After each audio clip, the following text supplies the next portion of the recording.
This is a Scag Tiger Cat ZeroTurn mower. It's a professional grade mower, and it's powered by a Kohler Command Pro 27 horsepower engine, and the engine is a twin cylinder vertical shaft carbureted gas engine.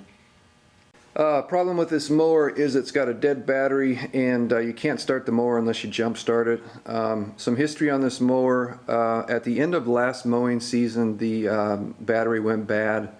It was replaced with a new battery, and then shortly after that the mower was put into winter storage. At the beginning of this mowing season, the mower started up okay, and it was used for about an hour and a half to 2 hours, and it ran out of gas.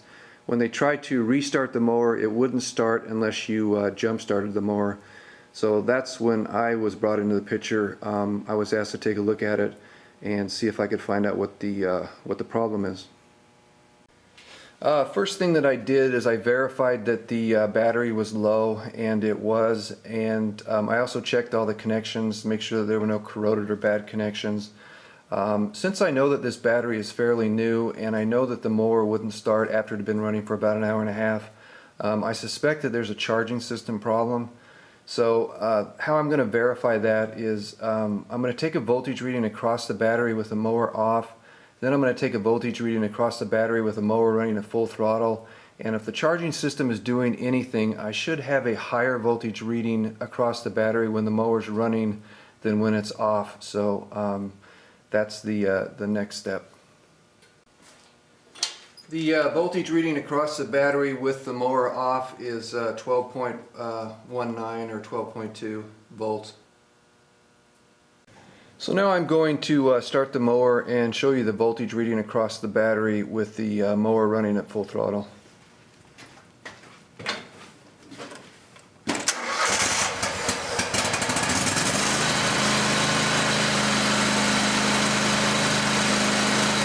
So you can see from those readings that the voltage across the battery is less when the mower is running than when it's off.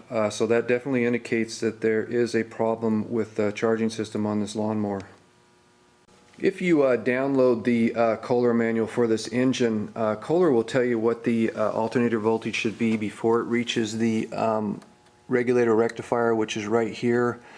Gives you the wiring schematic for their charging system. But it's also important to have the wiring schematic from Scag, because Scag added this wiring harness here, and this wiring harness actually taps into the charging system on this engine. If you look at your Kohler manual for this engine, the schematic, you'll see that this middle wire here that connects to the middle pin on the regulator rectifier goes from the regulator rectifier to the battery. If you trace this wire according to the schematic, it should go to the solenoid, which connects to another wire that goes to the battery.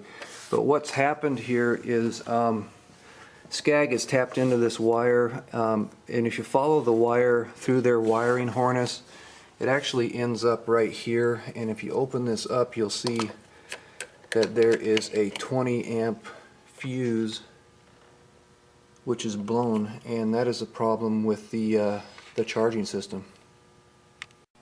So I have replaced that 20 amp fuse with a new one. If you use a ohm meter to trace any of those wires, make sure that you disconnect your battery, because you never want to use an ohm meter when you have on a wire that's connected to a power source. But anyway, I've replaced the fuse. I've got the voltmeter across the battery. It's still about 12.1 volts. I'm going to start it up, rev it up to full throttle, and take another voltage reading across the battery.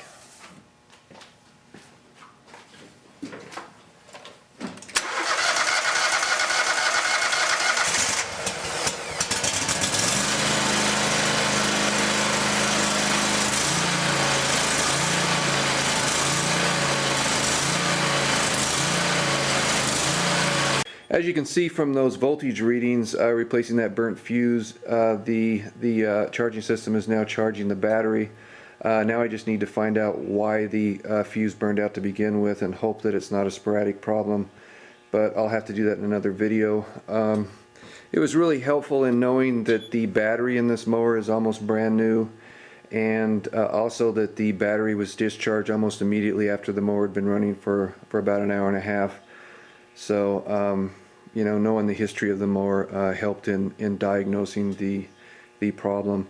If you got any questions, leave them in the comments section, and I will do my best to answer them. And God bless, and thanks for watching.